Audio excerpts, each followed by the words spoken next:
Wasabi forever. Stand for something. We appreciate the blessing, bro. Let's go. Ain't trying to bite it, we create it, then we ride it. We know our wave is seismic and you really can't deny it. We just keep on soaring higher, you would swear it's autopilot. Then you realize tone and shift and made a living off a fly. We are the wave and it's bigger than the moment. It's a movement that's progressing like the truck stick on opponents. It's time to stake our claim, it's time to bring the pain. We're battle tested, now it's time to show it ain't a game. It's time to make a lane, a different vibe, another wave. We're known for killing, shoot, even help them pick their graves. We're breaking free of chains and running towards the day. Like the victories in plain sight, we're taking flight to reach heights. These boys is tired of waiting, tired of playing, time to go. This vibe's been percolating, gaining steam to explode. Built in anticipation, maybe time to reload. We paid our dues, now we're coming back to repo. We kicking doors, we ain't got no time for peepholes. We keep evolving for our family and our peoples. Ain't playing fair in this game, we just some cheat codes. We are the wave and our hurricanes on beast mode. Welcome to Waves of the Bay. With DJ Spaceship and Delta Phone.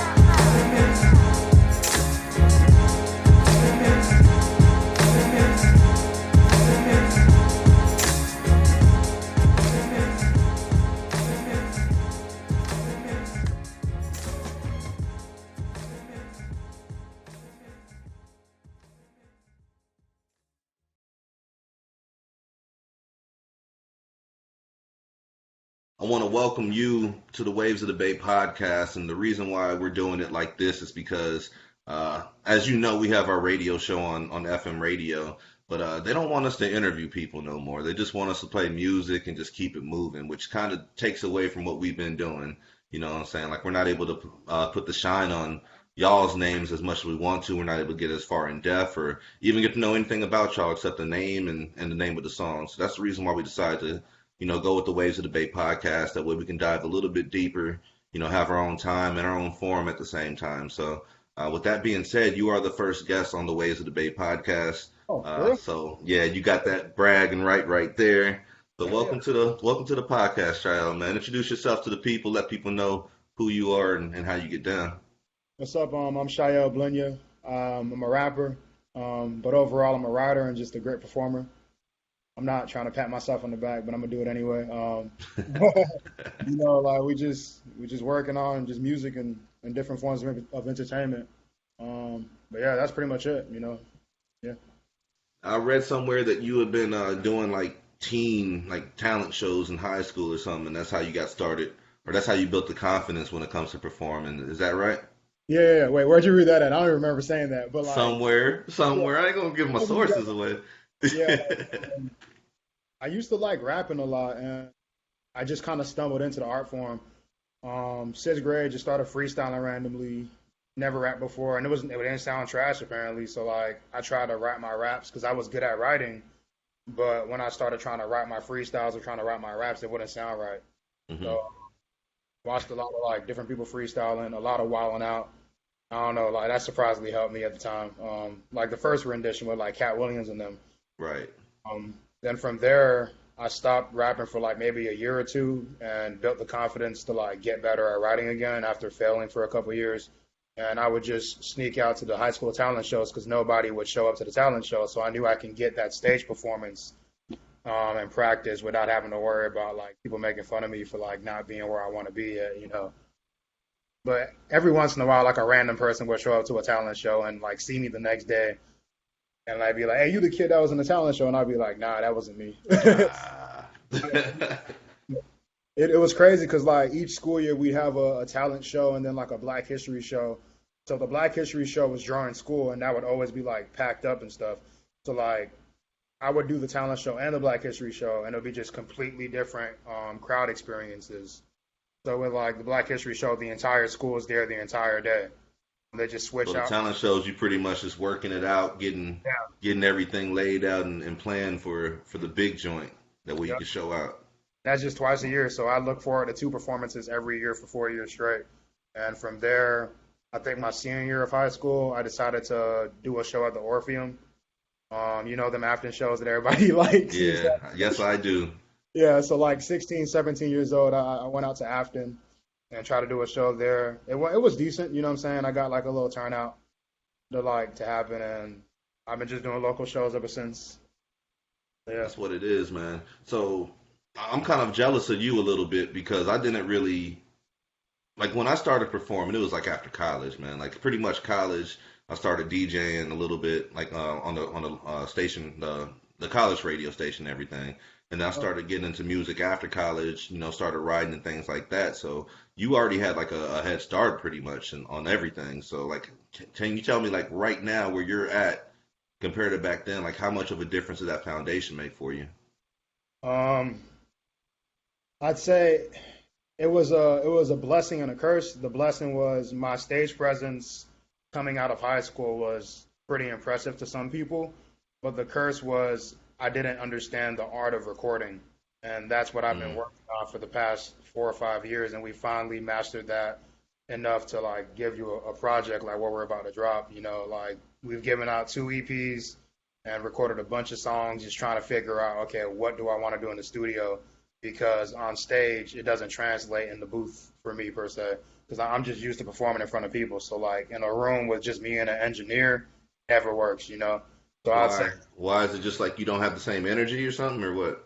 I think for me, like if I see a bunch of people in front of me, like I have incentive to not fail, and Okay. like I'm gonna just go as hard as possible. So like I'm not gonna like go out sad in the moment. But like if I'm in a room with just another person, it's like I still have that incentive to not fail, but I also have a lot of room to be like real nitpicky and get into the perfectionist bag. But like on stage, if you fuck up, you got to keep on going, because if you Right. stop, like, hey yo, let's play that back, you're gonna lose the audience. You know what I'm saying? Well, the thing about it, if you're on stage and you don't tell them, they won't really Yeah, know.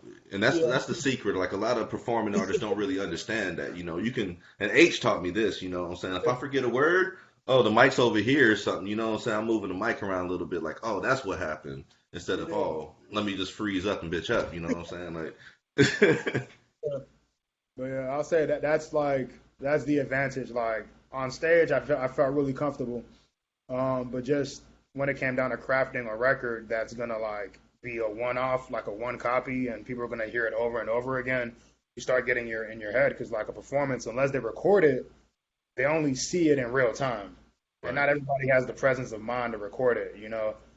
So I can live with that. It's kind of like something I saw Erica Badu say. Like she likes being a performing artist because like there's no room for perfection. It's just like you get in my raw energy and either take it or leave it. And after I'm done, Genuine. done, done. Yeah. But that's the thing I have a problem with, like against artists that don't perform. You know what I'm saying? Like just studio artists, like, and I've seen a lot of them out here too. Like people talk like they're the best person and all this, but I've never seen your stage game. And for Yeah, me, like you gotta, that goes with the territory. You know what I'm saying? You can't be dope and have a whack stage game, yeah, like at all. Like yeah. that, there's no room for that. You know what I'm saying? So. Like I don't know, man. People need to get out there and stretch their legs a little bit, and that's one thing I noticed about you. Like shit, Cotton introduced me to y'all like years ago, you know what I'm saying? And, for me to become acquainted with you and seeing like the stage presence and the delivery and like I could tell you put some work in, man. Yeah. Like several years of not placing in talent shows because they didn't understand rap, and like white girls would sing popular like top 40 hits, and I'm just kind of like, okay, they didn't win because they were better. They won because you knew the fucking song. you know, Right, right. all she got to do is a cover. I got to write a whole new song, find a beat, like preferably not on YouTube, just for personal preference. But sometimes I would rap over YouTube beats or like Hmm. popular instrumentals. But yeah, for the most part, like it's just every year it's kind of like, okay, I lost, but I don't feel like I did bad. Like we just gonna come back again, come back. As long as you take something from it and learn, I mean, it's not really that bad of a loss, at least back then, you know what I'm saying? It's not like life or death on that situation, but yeah, man, that's your proving grounds right there. And look at you now, man. I seen you what was it? Heard 'em say is what you used to be part of? Yeah, because the thing is in high school, like I have like strict parents, so I wasn't allowed to go nowhere. And in hindsight, I'm grateful for it, because like that's the reason why I got better at writing and stuff. Like if you're in your room all the time, you can't look at the wall forever. I mean, Yeah. I looked at the wall for a long time, but after a certain point, like I just started getting better at writing. You get bored looking at the same words, the same structure on a paper. You start to like just mess around with it a little bit more. But in high school, a lot of my friends got to like perform at like the Orpheum and different local events like way before like I even like got that freedom senior year. Like they were like freshmen and sophomores That's crazy. out and about, like meeting like Big Crit, meeting Nas, meeting the underachievers because they're like doing these Orpheum shows and like packing them out. So like they're getting acquainted in the scene and stuff, and I'm Hmm. just laughing and like, dang, like they about to blow up, and I'm just gonna like sit here, like because like we see them at I lunch, do. we see them in class, and we freestyle. We always chop it Hmm. up, always exchange raps, and I feel like my raps are just as good as y'all's, if not better. But like I'm gonna be in my room while you out there in E-boy. I gotta watch the vlog on YouTube. Feelings because we're still friends. But it's just that fear of like, damn, they're gonna blow up and I'm gonna be here in fucking Tampa. Yeah, like not In a the room. yeah. When you get 17 and you realize, oh, like if I maneuver freedom a certain way, I can still do what I gotta do. And then lucky enough, I started college early for my age. So I started college maybe like 2 or 3 weeks after I graduated high school, and I was still 17. So I Oh, was still, heard them say eligible, but now I have the freedom of like a technical adult. So I would go to Heard 'em Say and just make up for all those years I didn't have of performing in these local like scenes and local spots, and it was just a great platform to have. Yeah, but it always felt weird because some of the Heard 'em Say alumni I went to middle school with, but like they were killing it while I was in high school, and now they like moved out to go to college and stuff. So I'm a college kid who's hmm. just who's still eligible, but like I'm like, damn, I feel like I missed my time to be around like my like-minded peers, but I'm still gonna make up for that time. Like there's nothing wrong with that, and that's how I ended up at Heard 'em Say. My first Heard 'em Say show, I left work early, took a Uber, and like snuck out and like told my mom like, and then like finessed it back because that was when like Uber first hit like Tampa. Right. I found out about it early, so it got me out of a lot of trouble, like missing the school bus and shit. Like, oh, I'm just gonna I'd call have been Uber. a whole different type of beast with Uber and school and all that, man. Yeah, Uh-uh. so yeah, just maneuvering Uber and pretending like it was like my friends dropping me off home, and just making it through that the end of senior year to like the beginning of college before I got my first car.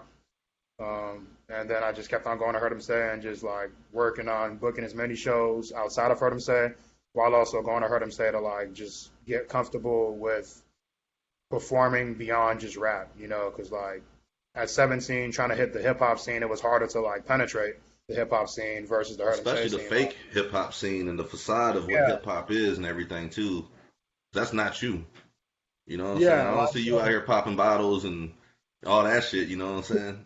yeah, so it's either pop bottles, even though I'm not gonna do the shit, or like go to Heard 'em Say and just focus on writing. Like I might not like the cadence and I might want to just like spit raps, but I can find my balance. And that's what I did. Most of the season I was just rapping and just tweaking it a little bit here and there. But it was easier to get shows on that side of the art scene than it was on the hip hop side. It took a while to get on the hip hop side. And I don't even think I fully even like I've gotten on that side yet. I'm still kind of in the Hmm. middle. But yeah, we're here now. So let me ask you this then, like as far as like the spoken word side versus the hip hop side, why do you feel like it was easier for you to get more integrated in the spoken word side? Like, did you just not know any hip hop artists or something, or what Um, happened? I'll say like, huh? That's not a loaded question. It's just I gotta word it the right way, cross right. Actually, no, fuck it. Like on the hip hop side, it's just like it's bravado and shit. So it's like poets are like, here, come, let's hug, which is weird to me because I'm not really like a hugging type. But like, it's easier to like be accepted when you're like just being accepted for like walking in versus hip hop, which is good. There's just like a better like there's a better bar of entry. And Hmm. up until recently, there weren't a lot of open mics that were allowing just like there weren't a lot of hip hop open mics. There were just like hip hop shows that you got to know somebody who knows somebody to get you on. Yeah. Poetry, it don't matter what level of good you are, there's bound to be at least 2 or 3 poetry open mics, at least pre-pandemic, and you can just go do what you got to do. But if you're a rapper, you can go to those poetry open mics and just rap and do what you got to do. But hip hop show motherfuckers ain't gonna be there, at Hmm. least back. A But like more so now, like both sides are kind of getting integrated and like accustomed with each other and throwing each other's shows for them, if that makes sense. It So I, does. yeah, poets are just more accepting. Even if you're trash, they're gonna still like allow you to perform and get better. Like even if you're trash. It's the same with hip hop. It's just you gonna have to hear about that shit a little bit. Oh yeah, and, like hip hop, like they won't even like if you're not lucky, you won't even get the opportunity to be trash. You know what I'm saying? Like that opportunity to be trash won't even be there. And if you show one sign of trash, like it's yeah, get the fuck out of here, man.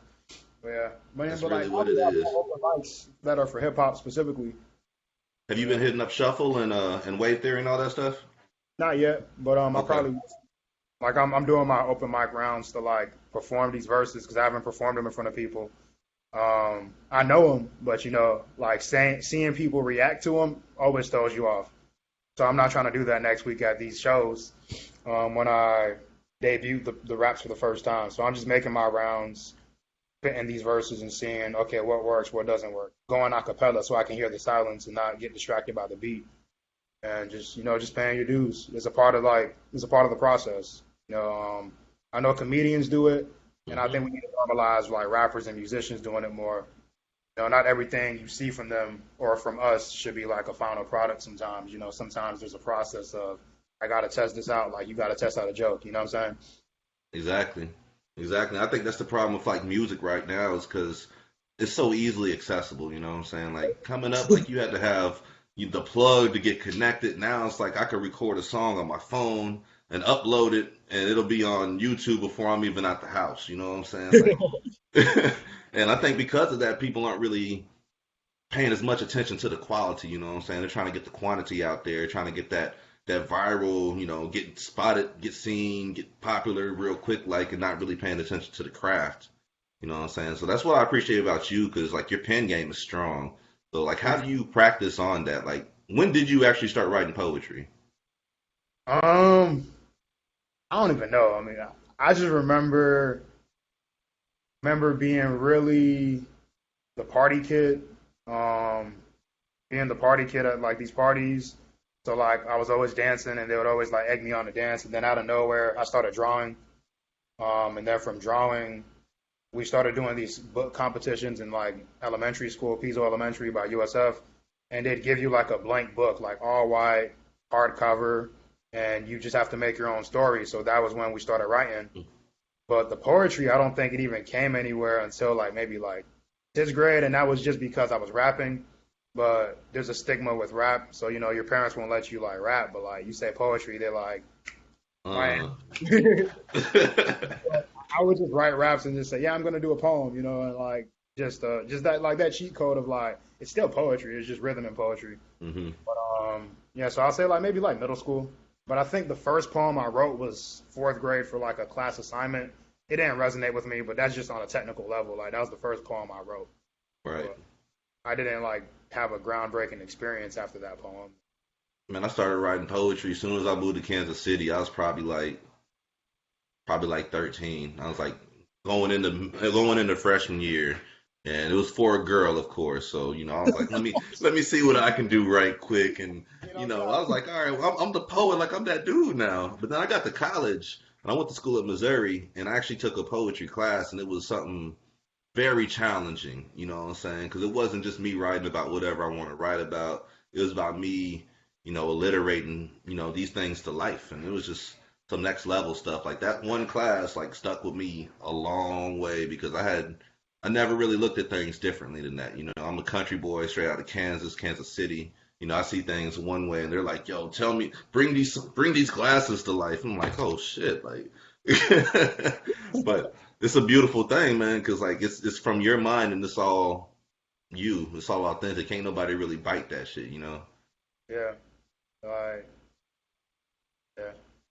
But what you were Yeah. asking about the process? hmm The question, the process in general, or like the process of like getting better over time, like over the years? Talk about the process of sharpening the pen. Okay. Well, I think the first things first. I use a mechanical pencil. Every time. Yeah, pretty much. Unless like I feel fancy, then I'll probably use like a G2. Hmm. Um, But I'll say the process of sharpening the pen, like shit,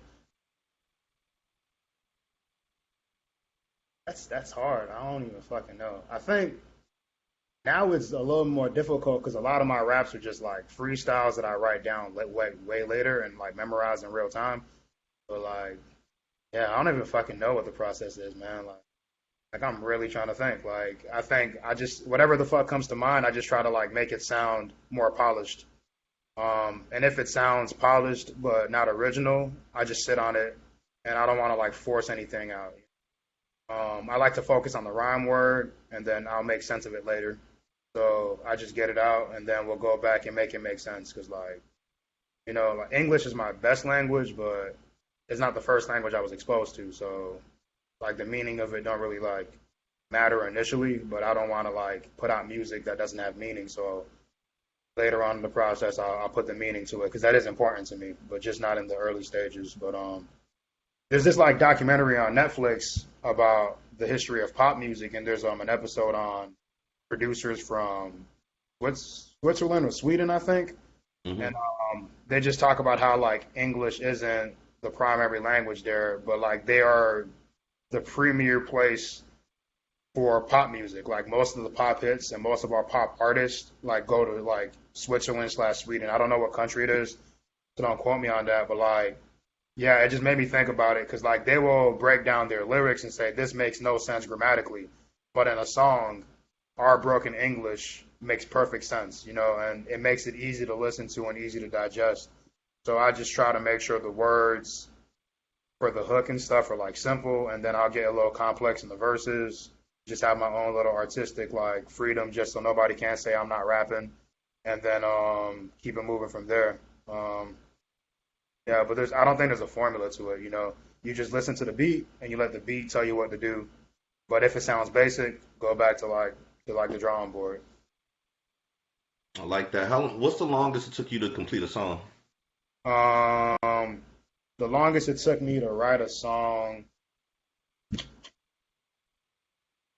maybe like 3 to 5 years. But the actual Yeah. like the actual first song on my project, I wrote it pretty quickly, but I saved it until like way later. Like I'm talking like I wrote it in.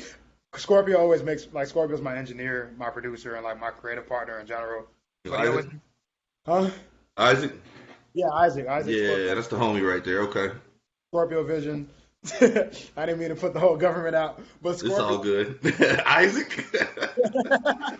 Yeah, he said Scorpio. Yeah, Scorpio Vision. He always like laughs and like makes the big deal that I wrote the first song on the project after eighth grade, but I didn't record it until I met him because I didn't think my voice was deep enough at the time. And then after I recorded it, I held on to it for another 3 more years at this point, and now it's going on the project. Just because it's like, well, I've held on to it for this long, I like do that. Got to get it out there, man. You just hit on something though. You remember the first time you heard your voice recorded? Hell yeah! How was that I experience, felt like a man? little saxophone. I felt like a little bitch. He's like, what the? I felt like a little bitch, yeah. Because like my dad has a deep voice. My mom doesn't have a deep voice, but like she doesn't have like a stereotypical like woman voice. Hmm. Like I'm from Ghana, like our voices are not like light. Even if you have like a higher pitched voice, it's still a lower register than the Carry some American. weight to it. Yeah, so like Hmm. in middle school, I knew like unless I'm not my parents' kid, like ain't no way I'm not gonna have a deeper like tone. Like just speaking on puberty, you know what I'm saying? And sure enough, like 2 years later, like it was there, but like I still held on to the song. I've performed it a couple times, but it was so long ago that people probably forgot, and that's perfect. Like now it's the first thing you hear on the project, and it just picks up where we left off on the first EP, thematically, and you just jump right into it. But that pretty much took a decade to release. It didn't take long to write, but Hmm. once I wrote it, I just kept on rewriting it because I think around that time my process was write the same thing over and over and over again and make little changes, like similar to like Bart Simpson on the chalkboard. Like Hmm. I will not like I would just do that on my verses over the course of like a school year and just make slight changes and so yeah. But I think 3 to 5 years is the longest, and I don't know what song it is, but I think 3 to 5 years probably the longest I've taken. What's the shortest time it's taking you to write a song? The shortest time it took me to write a verse was under 10 minutes. A song, probably 3 days, 4 days. Like that. I like that. Just writing alone and recording maybe like the next day when I was officially done. hmm Do you ever go into the studio and then write the verse right then and there? Or do you already have everything ready when you go in there? I like to follow the 80-20 rule. Like I didn't stay in college for long, but that was the one thing I did like take from college, like 80% and then 20%. So like 80% outside of classroom, 20% in the classroom. So I try to do that with the studio now. It took me like 3 or 4 years to finally like implement that into my studio regimen, but like I like to do 80% of the work before I come in and just like knock out that 20%. Like, depending on how Make like sure everything's fresh and relevant. yeah, you don't want to waste anybody's hmm time. Especially with me, like I'm a perfectionist, so like I gotta like pick my spots to be perfectionist over. And if I know what I was trying to do outside of the studio wasn't working, okay, now the 80% is gonna be in the studio and the 20% is gonna be outside of the studio. So it's no longer a recording session. It's just me in a room by myself with this microphone. And instead of writing it on paper, I'm gonna write it straight into the microphone, and then we're gonna figure it out that way, because I'm not trying to waste hmm anybody's time.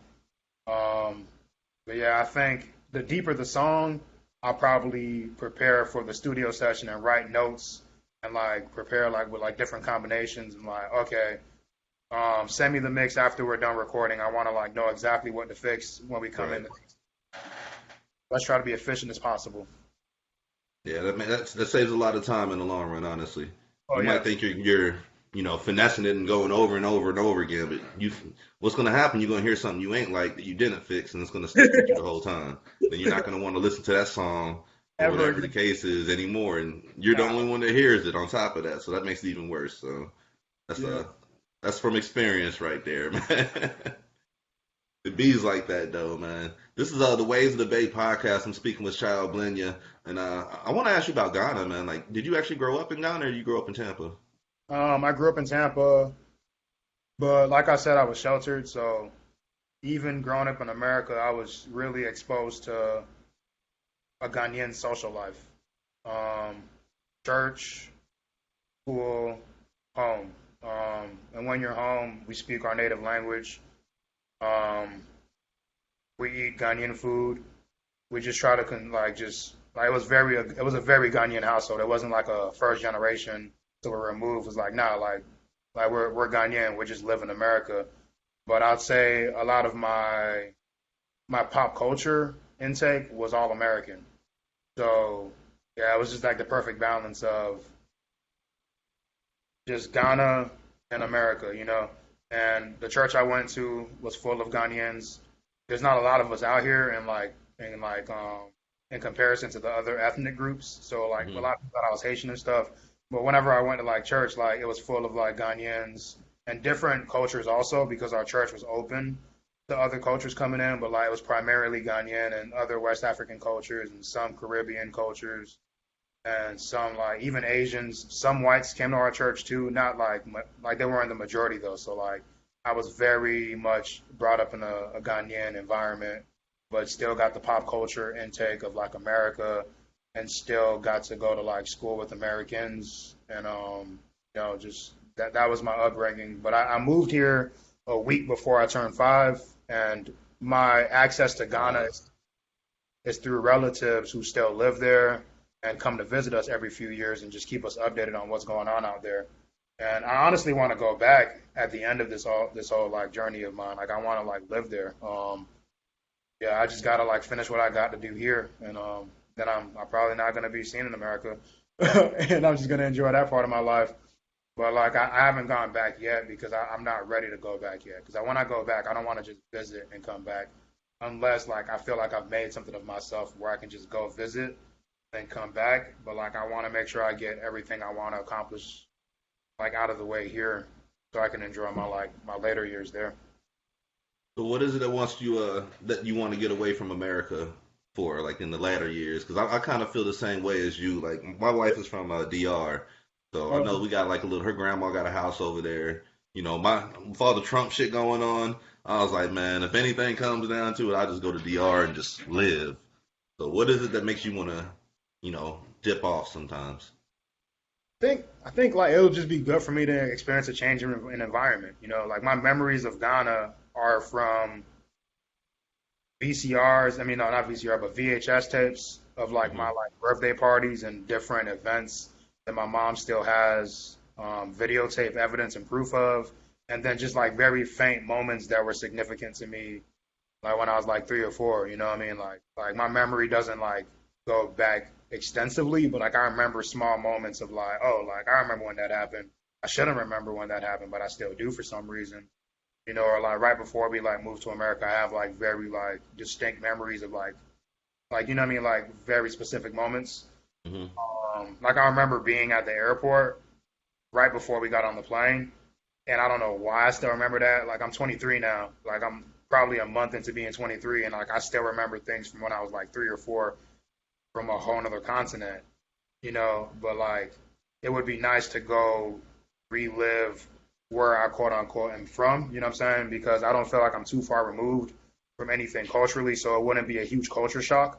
Right. But day-to-day living experience would be different, So I wouldn't have an issue with moving out there because it's like, oh, like what? I'm just gonna eat a bunch of foreign food, or you mean the food that I eat anyway? Stuff you've been eating.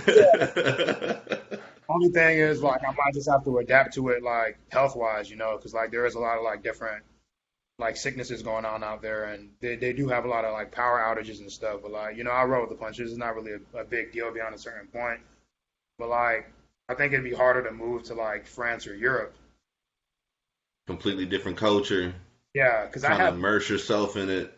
yeah, I had that Yeah. culture shock when I came to America. Like, I couldn't eat a lot of American foods. It just felt weird, and I've just trained myself to eat it just so I won't like stick out like a sore thumb. Hmm. Yeah, but this is not my like. This is not my food palette. It's not my cuisine of choice. I like eating other type shit and different flavor like palettes and stuff.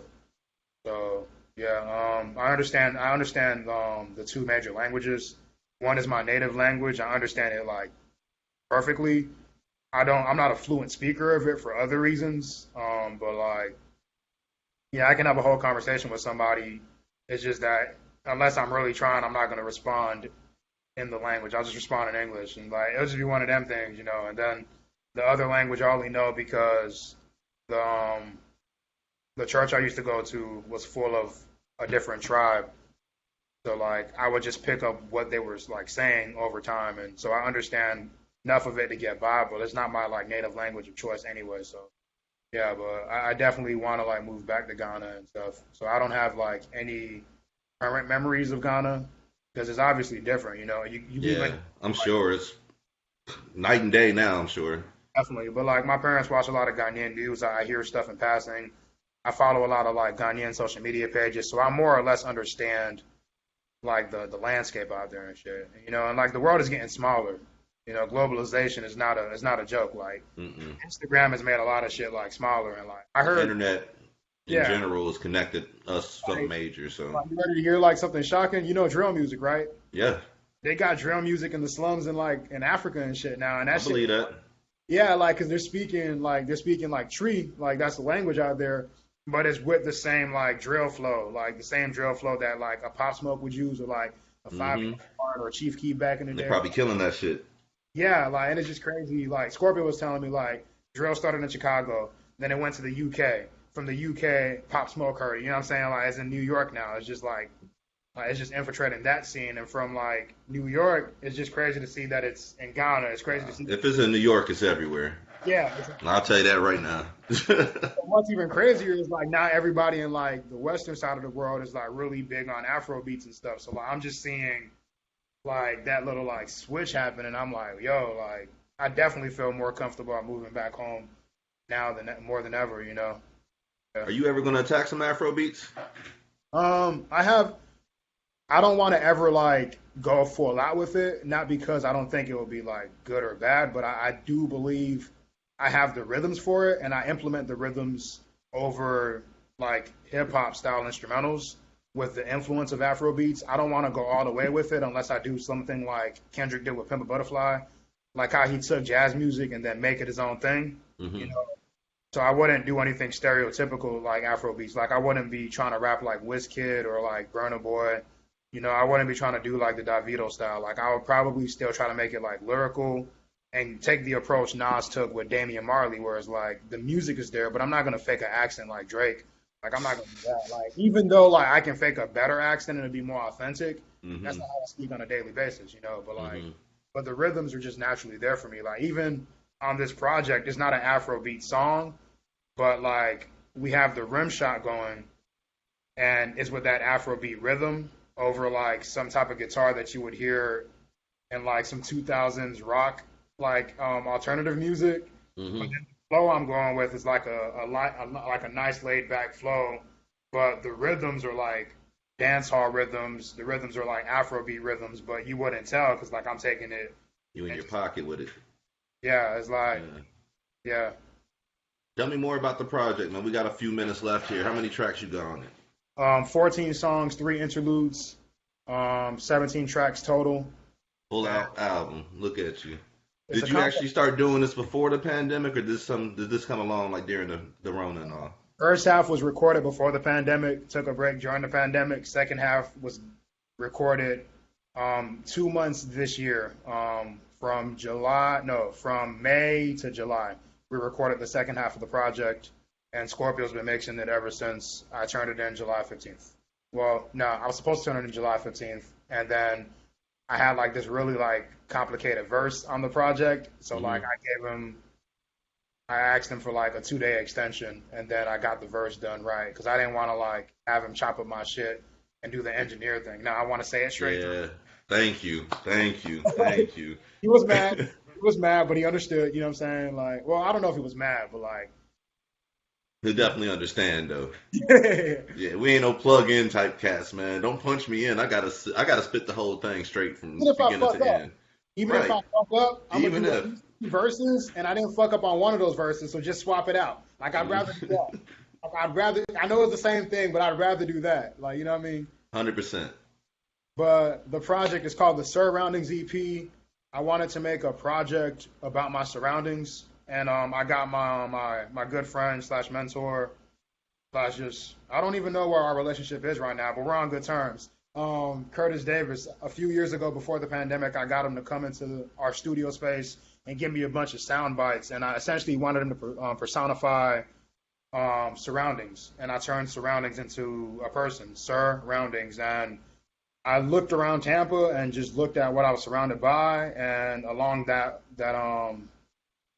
journey and just driving around the city, I started paying attention to the real estate market, and I essentially made a concept project based on the housing market, and not only Tampa but across the world. And it's just the metaphor of the project.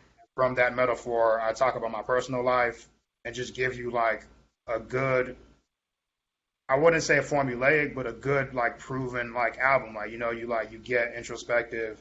You get personal. I'm a rapper, so I was really spitting on some parts of these projects. Dived in and gave you some songwriting chops, like nice musicality in some songs that we're going to try to dive into more on the next projects and just focus more on the musicality. But on this project, the concept is about housing and real estate and just homes. And there's like different aspects of it, but the best I can sum it up is it's based on 3 figurative foundations, and those 3 foundations are mental real estate, intellectual property, and memory banking. And from there, I go crazy. You know what I mean? Crazy. On the project, there's like a little there's like a big key to the project. Memories equal homes. I say on the project and have Curtis say, a home is no more than a memory. Some people have said home is where the heart is. A house is not a home. I say home is no more than a memory. You know what I mean? If you don't have memories, what is a home to you? It's just a fucking. So this is a project where I'm reflecting on my life, reflecting on the city of Tampa, and it's all memory based. And and it's just based on those 3 figurative foundations that I explore the world of reality checks. through memory banking and just different things like that. Yeah, that's how we do it. I'm excited, man, because I like hearing fresh ideas like that. That does remind me of Kendrick, like, and that's why I love Kendrick, man. Kendrick's projects are always a project. Like you always Yeah. have to sit down, you have to take it in, you have to sit on it. Then you got to figure out what he's trying to say. Then you realize he's trying to play it backwards, and it's like, yo, Kendrick, you doing too much, man. I guess so we got like a minute left here.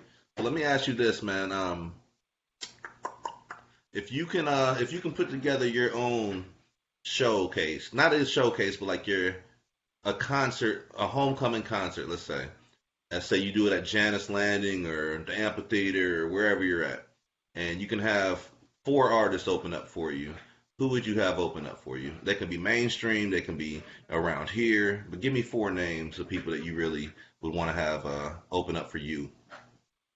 Oh, Queen of X, straight up. Queen of X. Then Andre 3000, Kendrick Lamar.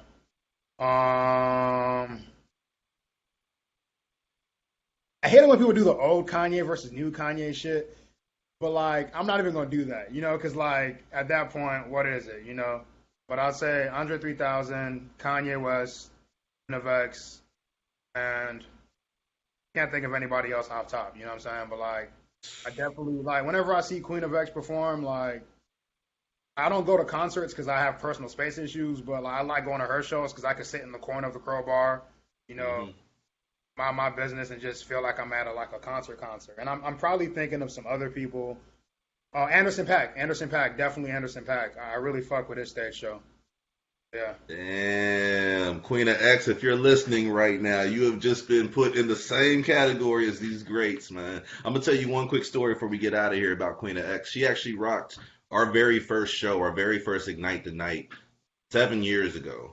And every time she performs with us, the microphone goes out, the speakers blow, something always happens, and we can never figure out why. It's because she just has so much energy. Like her aura, every damn time, Doug. I promise you, man. But she always kills shit, though.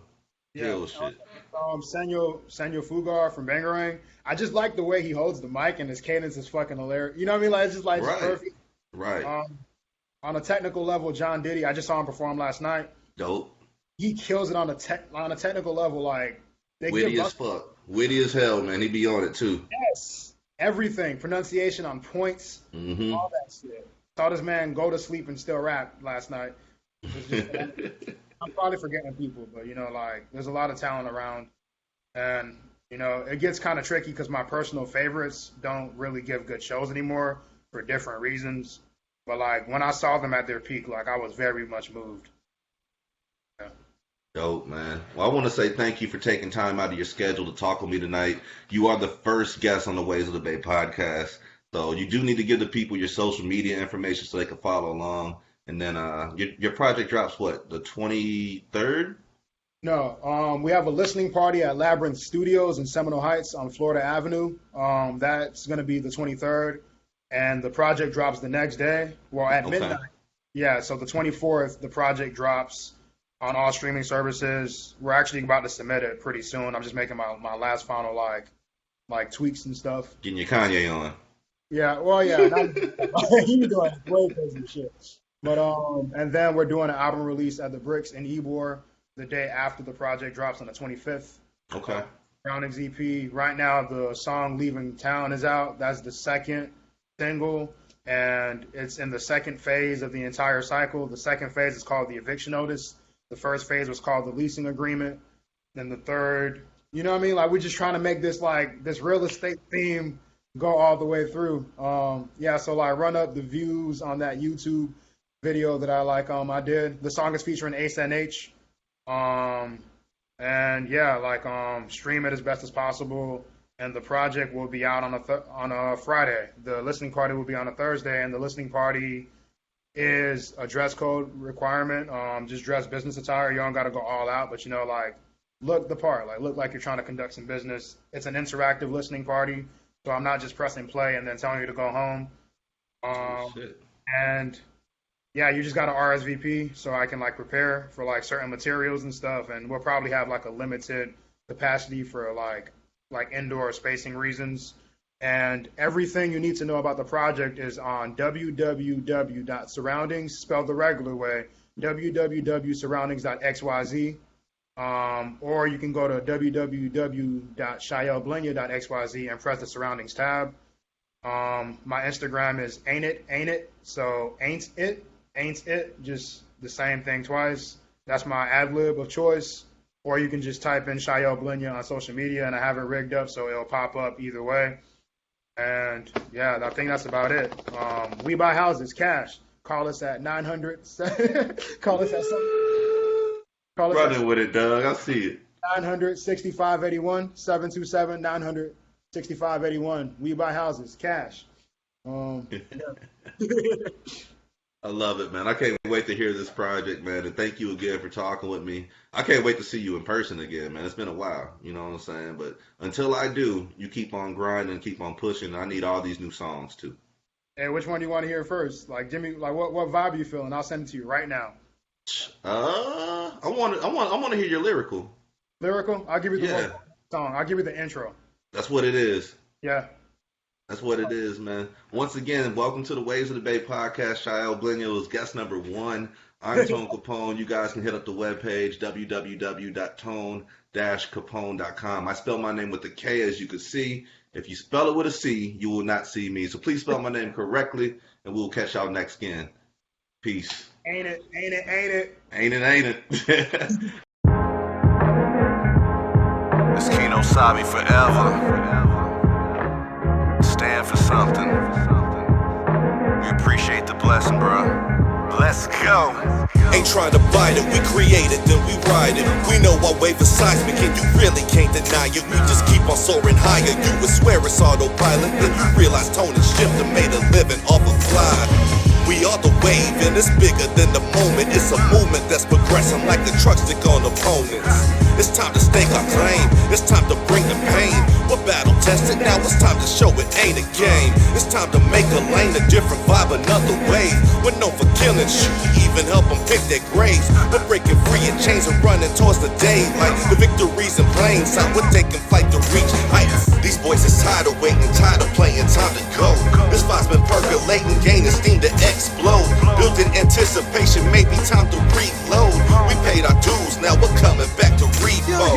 We kicking toes, we ain't got no time for peepholes. We keep evolving for our family and our peoples. Ain't playing fair in this game, we just some cheat codes. We are the wave and our hurricanes on beast mode.